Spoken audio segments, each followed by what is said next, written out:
Hello everyone. Aina anmakda ay yengbiri mayambo kai kunu busare ngasi aina friend mayang famda ano video ama share tawjage hain pudu laksari ngasi anu pudu laksa video se friend mayang ne ta atopa yengbiri mayam da so yam kanagani hain khalle ado ai ngasi pudu laksa video se kainu ha matamda khoina Google account paiba miyoishingi da maktari masi yam kanagani ado Google account sida khoina hoje loina any drive to gera natraga game do gera mado gera Google account se Facebook to lo sinare aduna Google account se koina secure to hodo targa de koina ha hoji pan section hodo targa de koina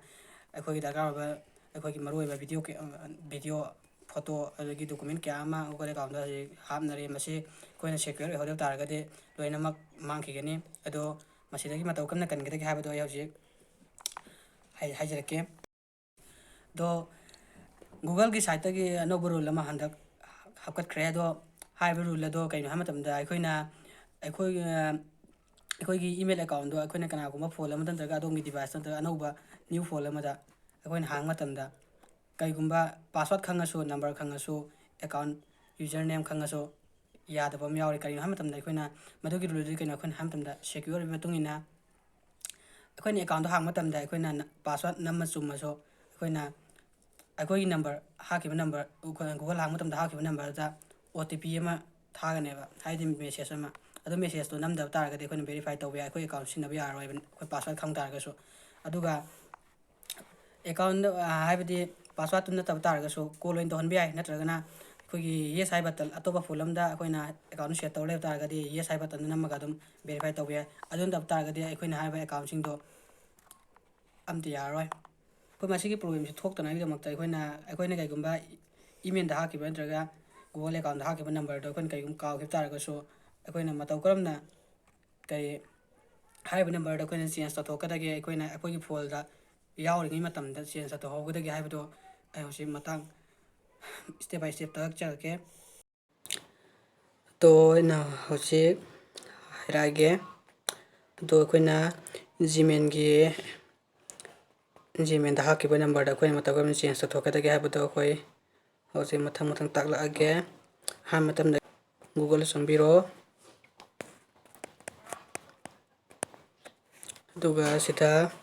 Google की search तो हम search engine सिदा coin इबिरो कई है ना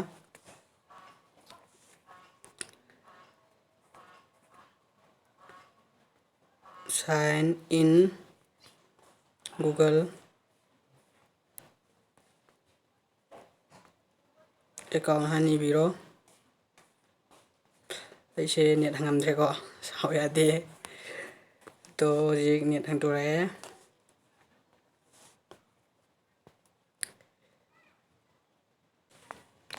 Selai ko si thoga matun da ko ham singat piro duga selai ko na sige account share chang biro ba sige chang biro ba se chang biro ko se chang matung da ei thoga ne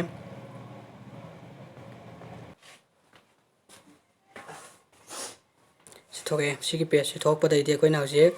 ko gi da kar oi ba information sing do kai da khang da ge ha ba do je haira game ko ina songi personal info a se chang biro personal info selai ko personal info sta singkat piro ko ina email sang matam da ko na kari ming kari yoin tham ki first name last name selai re first name last name selai ko na tham ki ne to birthday or birth kya no ha bi so ko na sta yeng ba re 15 July 15 January 2003 tham ko gender se male re aduga contact info da ha bi ke no ham tam da ko ni email do kari yan lai him ga kan da ai nang nu si de ha bi email se lai re ko ado phone number na kari kam phone number ha ki ha do ko se lai re se yeng se lai re ko yeng ba re ko aduga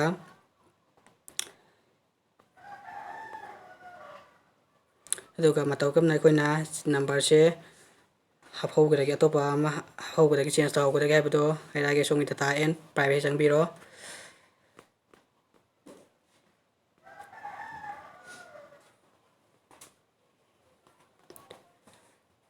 security da muk changbiro security changa matungda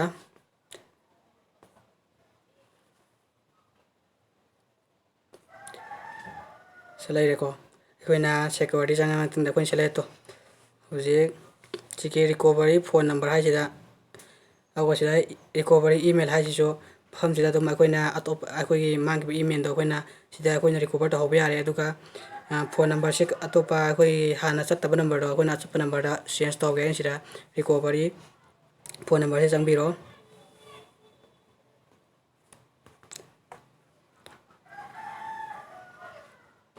ꯁꯤ ꯆꯪꯉꯕ ꯃꯇꯨꯡꯗ ꯑꯩꯈꯣꯏꯅ ꯁꯤ ꯂꯩꯔꯦ to continue fast verify that is you ꯍꯥꯏꯁꯤꯗ ꯑꯩꯈꯣꯏꯅ enter your password ꯍꯥꯏꯗꯤ ꯑꯍꯥꯟꯕ ꯄꯥꯁꯋꯥꯔꯗꯇꯣ ꯅꯝꯕꯤꯔꯣ ꯅꯪꯅ ꯊꯝꯒꯤ password ꯏꯃꯦꯜꯗ ꯂꯩꯒꯤ ꯄꯥꯁꯋꯥꯔꯗꯇꯣ to ꯒꯤꯇꯤ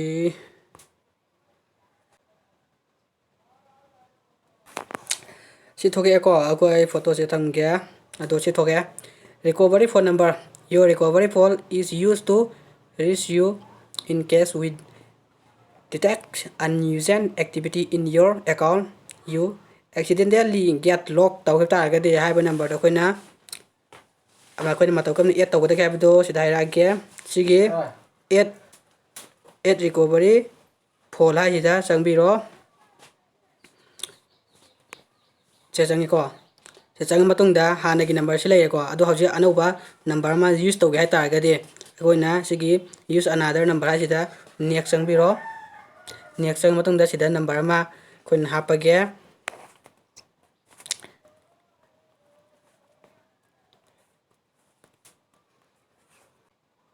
ꯁꯤꯗ ꯑꯩꯈꯣꯏꯅ ꯁꯤꯒꯤ ꯍꯥꯞꯄ ꯃꯇꯨꯡꯗ ꯁꯤꯗ ꯑꯩꯈꯣꯏꯅ OTP ꯑꯃ ꯂꯥꯛꯀꯅꯦꯕ OTP ꯑꯃ ꯂꯥꯛꯀꯅꯤ ꯁꯤ get code ꯍꯥꯏꯁꯤꯗ ꯑꯩꯈꯣꯏꯅ ꯆꯪꯕꯤꯔꯣ ꯑꯗꯨꯒ ꯁꯤꯗ ꯒꯨꯒꯜꯒꯤ ꯁꯥꯏꯠꯇꯒꯤ OTP ꯑꯃ ꯂꯥꯛꯀꯅꯤ ꯍꯥꯞꯈꯤꯕ ꯅꯝꯕꯔꯗꯨꯗ